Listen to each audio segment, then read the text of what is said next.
తర్వాత మీరు చూసినట్లయితే conversion of decimal form into a rational form అంటే మనం ఏదైనా ఒక డెసిమల్ ఫామ్ తీసుకుని దాన్ని మనం రేషనల్ నెంబర్ రూపంలో మనం మార్చడం అనమాట.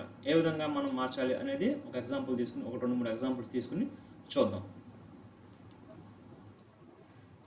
ఇక్కడ మీరు చూసినట్లయితే చూడండి, convert 0.25 in p/q form. Convert 0.25 in p/q form. 0.25 అనేది ఒక డెసిమల్ నెంబర్ అనమాట. దాన్ని మనం రేషనల్ ఫామ్లో ఏ విధంగా మార్చాలనేది చూద్దాం. ఇక్కడ మనకి 0.25 అనేది ఈ విధంగా ఉంది. దీన్ని మనం రేషనల్ నెంబర్లోకి మార్చాలంటే ఏం చేయాలంటే ఈ డెసిమల్ పాయింట్ తర్వాత మనకి ఎన్ని నెంబర్స్ ఉన్నాయి అనేది చూస్తే 2 నెంబర్స్ అనేవి ఉన్నాయి అన్నమాట. 2 డిజిట్స్ అనేవి ఉన్నాయి.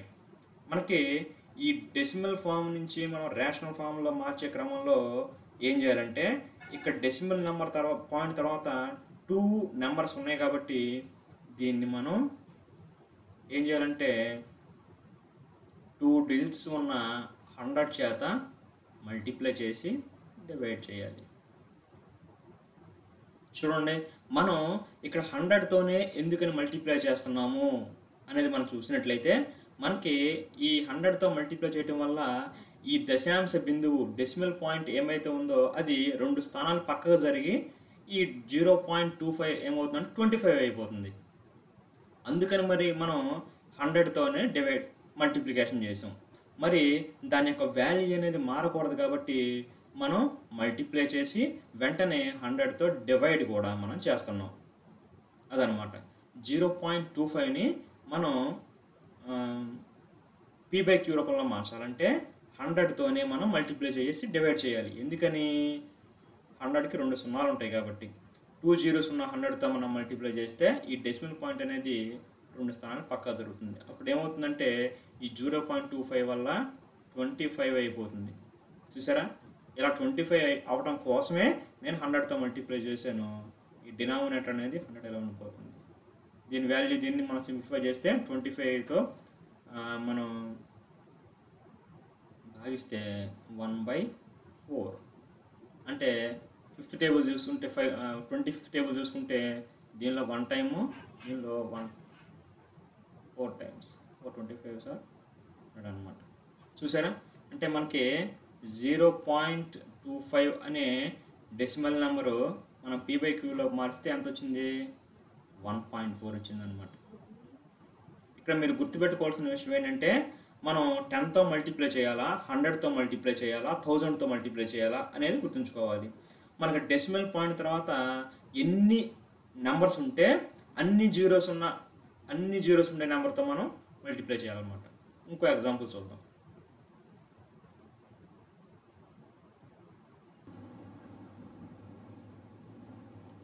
ఇక్కడ మీకు ఇంకొక దశాంశ భిన్నం అనేది కనిపిస్తుంది. చూడండి, 0.005.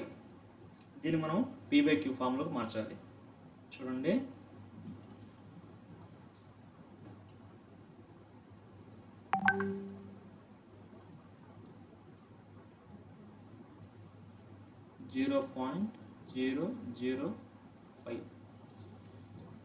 ఇక్కడ మనకి డెసిమల్ పాయింట్ తర్వాత 3 నెంబర్స్ అయితే ఉన్నాయి. 3 స్థానాలు ఉన్నాయి.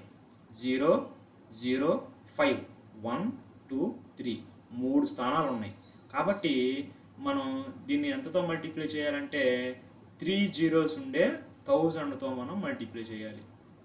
మరి 1000తో మల్టిప్లై చేస్తాం కాబట్టి 1000తో డివిజన్ కూడా చేయాలి.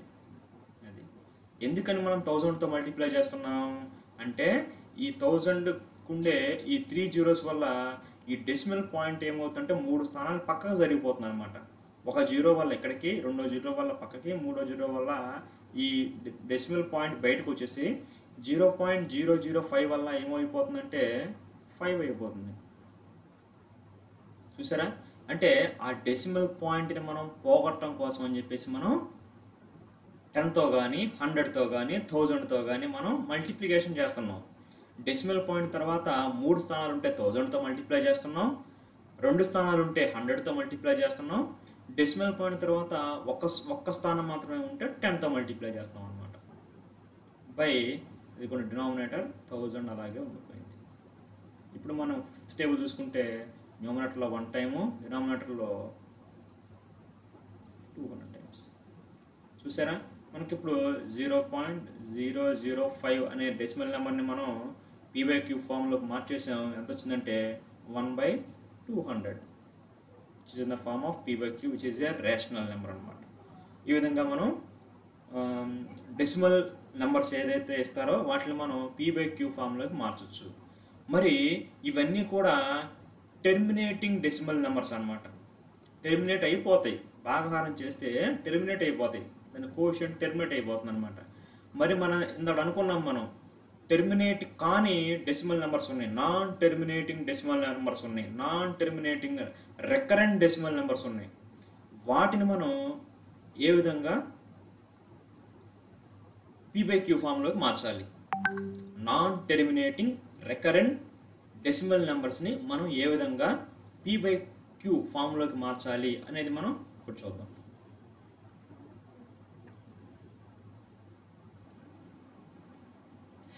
ఓకే, ఇక్కడ చూడండి, express 0.4 bar in rational form.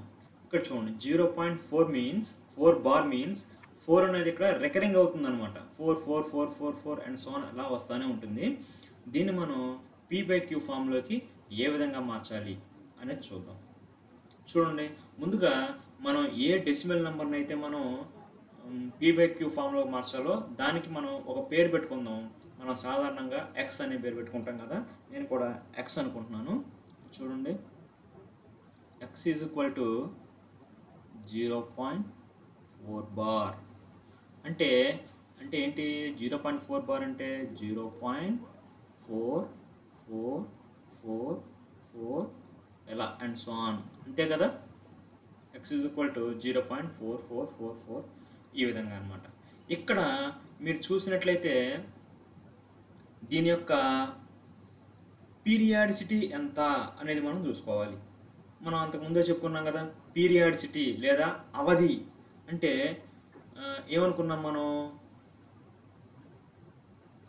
Bar కింద, ఆ బార్ అనే గీత కింద ఎన్నైతే నెంబర్స్ ఉంటాయో, నెంబర్స్ డిజిట్స్, ఆ నెంబర్లో ఉన్న డిజిట్స్ ఎన్నైతే ఉన్నాయో దాన్ని మనం అవధి లేదా పీరియాడిసిటీ అని అంటాం అనమాట. ఇక్కడ మనకి బార్ కింద ఎన్ని డిజిట్స్ ఉన్నాయి, కేవలం 1 డిజిట్ మాత్రమే ఉంది. కాబట్టి ఇక్కడ అవధి లేదా పీరియాడిసిటీ ఎంత అంటే మనం 1 అని చెప్తాం.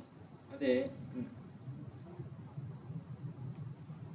కాబట్టి మనం ఏం చేస్తామంటే ఇక్కడ పీరియాడిసిటీ కనుక 1 అయితే 10తో మనం మల్టిప్లై చేసుకుంటాము, పీరియాడిసిటీ 2 అయితే 100తో మల్టిప్లై చేస్తాం, పీరియాడిసిటీ 3 అయితే 1000తో మల్టిప్లై చేస్తాం అనమాట. అవధి యొక్క నంబర్ ఎంత అయితే అన్ని సున్నాలు ఉన్న సంఖ్య చేత మనం భాగిస్తాము. మళ్ళీ ఇంకొకసారి చెప్తున్నాను, అవధి కనుక 1 అయితే 10తోను, అవధి కనుక 2 అయితే 100తోను, అవధి కనుక 3 అయితే 1000తోను మనం మల్టిప్లికేషన్ చేస్తాం. ఎందుకని చేస్తాము, దశాంశ ఆ బిందువు యొక్క స్థానాన్ని మనం పక్కగా జరపడం కోసం. ఒక స్థానం పక్కగా జరపాలంటే 1 సున్నా ఉండే 10తో మనం మల్టిప్లై చేస్తాము. 2 స్థానాలు పక్కగా జరపాలంటే 2 సున్నాలు ఉన్న 100తో మనం మల్టిప్లై చేస్తాము. 3 స్థానాలను పక్కగా జరపాలంటే 3 సున్నాలు ఉండే 1000తో మనం మల్టిప్లికేషన్ చేస్తాం. ఇక్కడ అవధి లేదా పీరియాడిసిటీ అనేది 1 కాబట్టి నేను ఇక్కడ దీన్ని 10తో నేను మల్టిప్లికేషన్ చేస్తాను. చూడండి, ఎక్స్ నేను 10 into X is equal to 10 into 0.4444 and so on ఈ విధంగా మనకు వస్తుంది అనమాట. ఇక్కడ 10 ఇంటూ ఎక్స్ అంటే 10x కాబట్టి వేసుకున్నాను. ఇక్కడ 10తో మనం ఎక్స్ప్రెస్ ఉన్నాం కాబట్టి ఒక పాయింట్ అనేది దశాంశ బిందువు ఒక స్థానం అనేది పక్కగా జరిగిపోతుంది అనమాట. అప్పుడు 0.444 అలా ఏమవుతుందంటే ఒక స్థానం దశాంశ బిందువు ఒక స్థానం పక్కకి కుడివైపు జరిగిపోయింది కాబట్టి 4 4 4 4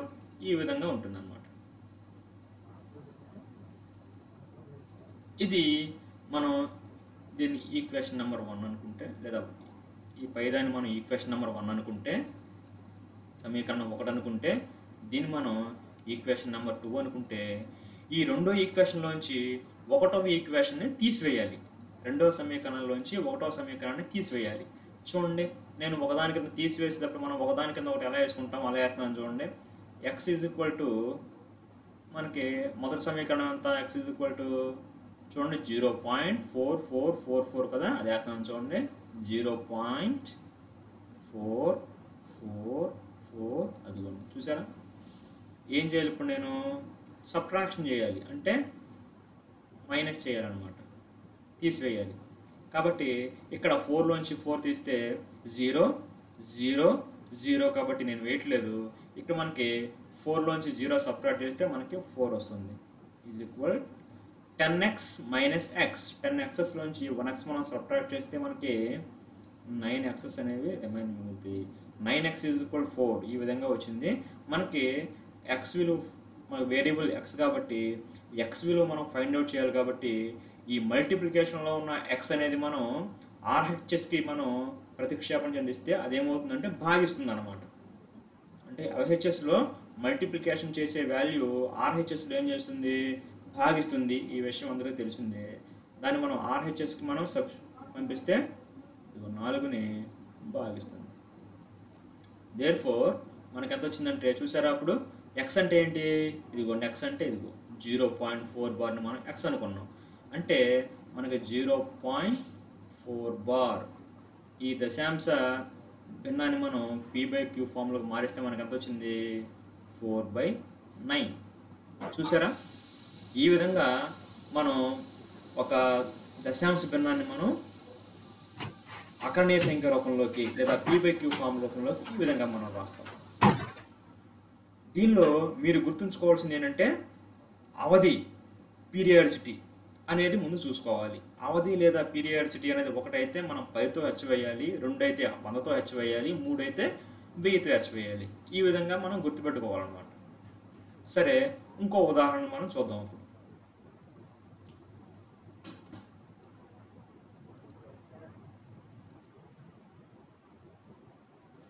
ఇక్కడ చూడండి, ఎక్స్ప్రెస్ 0.729 29కి బార్ ఉంది ఇన్ రేషనల్ ఫామ్.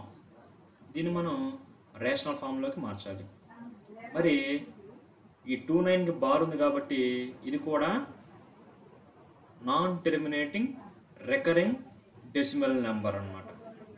దీన్ని మనం ఏ విధంగా p/q ఫామ్లోకి మారుతారో చూడండి. మరి ఇంతకుముందు ఉదాహరణలో మనం చూసినట్లుగానే దీన్ని కూడా మనం ఎక్స్ అని చెప్పేసి అనుకుందాం. చూడండి, ఏమనుకుంటున్నాను, ఎక్స్ ఈజ్ ఈక్వల్ టు 0.729. ఈ 29కి బార్ ఉంది. దీని అర్థం ఏంటి, 29 అనేది రికరింగ్ అవుతుంది అనమాట. 7 ఇదిగోండి 29 29 29 ఇలా వస్తానే ఉంటుంది. దీన్ని మనం ఎక్స్ అనుకున్నాం, దీన్ని సమీకరణం 1 అనుకుంటున్నాం అనమాట, ఈక్వేషన్ 1 అనుకుంటున్నాం. తర్వాత ఇప్పుడు మనం దీన్ని 10తో మల్టిప్లై చేయాలా, 100తో మల్టిప్లై చేయాలా, 1000తో మల్టిప్లై చేయాలా అనేది దేన్ని బట్టి తెలుస్తుంది మనకి, ఈ డెసిమల్ నెంబర్ యొక్క అవధి ఎంత, పీరియాడిసిటీ ఎంత అనేది మనం తెలుసుకోవాలి. మరి ఇక్కడ 0.729లో 29కి పైన గీత ఉంది. మరి పీరియాడిసిటీ ఎంత, మనం ఏమనుకున్నాము, బార్ కింద ఎన్నైతే నెంబర్స్ ఉన్నాయో దాన్ని పీరియాడిసిటీ అనుకున్నాం, అవధి అనుకున్నాం. మరి ఇక్కడ బార్ కింద ఎన్ని నెంబర్స్ ఉన్నాయి, 2 నెంబర్స్ ఉన్నాయి. 2 9 ఓన్లీ 2 నెంబర్స్ ఉన్నాయి. కాబట్టి ఇక్కడ అవధి ఎంత అంటే 2, పీరియాడిసిటీ ఎంత అంటే 2. మనం మల్టిప్లై చేయాల్సింది ఎంత పెట్టి అంటే 2 zeros ఉండే 100 చేత మనం మల్టిప్లికేషన్ చేయాలి. అదే చేస్తున్నాను చూడండి. 100 into x is equal to 100 into 0.72929 ఈ విధంగా 29 అనేది రికరింగ్ అవుతుంది కాబట్టి ఇదిగో 29 29 29 ఈ విధంగా వేసుకున్నాను అనమాట. మరి ఇక్కడ 100 ఇంటూ ఎక్స్ ఏమవుతుంది, 100 into X 100x is equal to, ఇక్కడ మనం 100తో మల్టిప్లై చేస్తున్నాం కాబట్టి ఈ డెసిమల్ నెంబర్ అనేది ఎన్ని స్థానాలు పక్కకు జరుగుతుంది, 2 స్థానాలు పక్కకు జరిగిపోతుంది అన్నమాట కుడివైపుకి, ఎందుకంటే 2 జీరోస్ ఉన్నాయి కాబట్టి. అప్పుడు మనకి ఏమవుతుందంటే ఇది 72.92929 ఈ విధంగా అవుతుంది. దీన్ని మనం ఈక్వేషన్ 2 అనుకుంటున్నాం. ఇప్పుడు మనం ఏం చేయాలి, ఈక్వేషన్ 2లోంచి ఈక్వేషన్ 1ని సబ్ట్రాక్ట్ చేయాలి. చూడండి, దీని కింద ఎక్స్ వేస్తున్నాను, ఎక్స్ ఈజ్ ఈక్వల్ టు, మనం ఏమనుకున్నాం, X is equal to first ఇది ఇక్కడ చూసారా, ఎక్స్ ఈజ్ ఈక్వల్ టు అది వేస్తున్నాను చూడండి 0.7292 ఈ విధంగా ఉంటుంది. ఏం చేయాలి, సబ్స్ట్రాక్షన్ చేయాలి, మైనస్ చేయాలి. చేస్తున్నాను చూడండి, 9లోంచి 9 తీస్తే ఇక్కడ 0, 2లోంచి 2 తీస్తే 0, 9లోంచి 9 తీస్తే 0, మళ్ళీ 2లోంచి 2 తీస్తే 0, ఇక్కడ 9లోంచి 7 తీస్తే దీని వాల్యూ ఎంత అవుతుంది, 2 వస్తుంది. ఎన్ని జీరోస్ కాబట్టి నేను వేయలేదన్నమాట ఇక్కడ. అలాగే ఇక్కడ డెసిమల్ పాయింట్ ఉంది, వేసాను. తర్వాత ఇదిగోండి 2లోంచి 0 చూస్తే 2, ఇక్కడ 7 మిగిలింది కాబట్టి చూసారా అంత వచ్చింది మనకి 72.2 అనేది అయితే మనకు వచ్చింది. ఈజ్ ఈక్వల్ టు ఇక్కడ 100xలోంచి 1x అనేది సపరేట్ చేస్తే మనకి ఏమవుతుందంటే 99x అనేది మనకు మిగులుతుంది. ఓకేనా. ఇప్పుడు మనకు కావాల్సింది ఈ x వాల్యూ కాబట్టి ఈ 99 ఇక్కడ మల్టిప్లికేషన్లో ఉన్న 99ని మనం RHS వైపు మనం ప్రతిక్షేపిస్తాం అనమాట, అటు పంపించేస్తాం. అప్పుడు LHSలో మల్టిప్లికేషన్ చేసే పదం RHSలో ఏం చేస్తుంది, భాగిస్తుంది కదా, ఆటోమేటిక్గా 72.2ని అదేం చేస్తుందంటే భాగిస్తుంది. మరి ఇక్కడ చూడండి, ఇది ఇక్కడ మనకి న్యూమరేటర్లో 22.2 ఉంది, అంటే డెసిమల్ పాయింట్ తర్వాత ఒక స్థానం అయితే ఉందన్నమాట. మరి ఆ డెసిమల్ నెంబర్ని మనం ఒక స్థానం బయటికి పంపించేయాలంటే మనం దేన్ని బట్టి అచ్చివేయాలి, ఒక స్థానం ఉంది కాబట్టి 10 ఉండే 10 చేత మనం మల్టిప్లై చేసి డివైడ్ చేస్తే మనం ఆ డెసిమల్ పాయింట్ అనేది పోతుంది అనమాట. చూడండి ఎలా చేస్తున్నాం. అప్పుడు ఈ 72.2 వల్ల ఏమవుతుందంటే 722 బై కింద 99 ఇంటూ 10 990. చూసారా మనకి p/q ఫామ్లోకి వచ్చేసింది, pq q not is equal to 0. చూసారా ఈ విధంగా మనం ఇదిగోండి 0.729 ఈ 29 బార్ ఉంది, దీన్ని మనం p/q ఫామ్లో మారిస్తే ఏమొచ్చింది 722/990. దీన్ని ఇంకా మనం సింప్లిఫికేషన్ చేసుకోవచ్చు కావాలంటే. అయితే మనకి p/q ఫామ్లోకి వచ్చేసింది కాబట్టి ఇక్కడతో ఆపేస్తున్నాను. ఈ విధంగా మనం ఏదైనా డెసిమల్ నెంబర్స్ టెర్మినేట్ అయ్యే డెసిమల్ నెంబర్ అయినా టెర్మినేట్ కాన్ డెసిమల్ నెంబర్ అయినా సరే మనం రేషనల్ ఫామ్లోకి p/q ఫామ్లోకి మార్చి రాస్తాం అనమాట. ఇక్కడ ముఖ్యంగా మీరు గుర్తుంచుకోవాల్సిన విషయం ఏంటంటే periodicity is the most important. Periodicity లేదా అవధి అనేది ఇక్కడ చాలా ముఖ్యమైనది.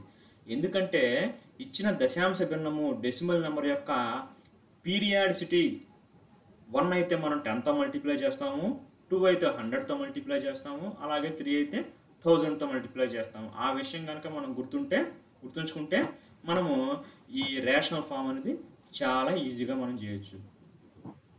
ఓకే, ఈరోజు నేను చెప్పిన విషయాలన్నీ కూడా మీ అందరికీ కూడా అర్థమైనవి అనుకుంటున్నాను. తర్వాత వీడియోలో ఇంకొక మంచి కాన్సెప్ట్తో మళ్ళీ కలుద్దాం. ఈ వీడియో మీకు నచ్చితే అందరికీ కూడా షేర్ చేయండి, అలాగే సబ్స్క్రైబ్ చేయండి. Thank you.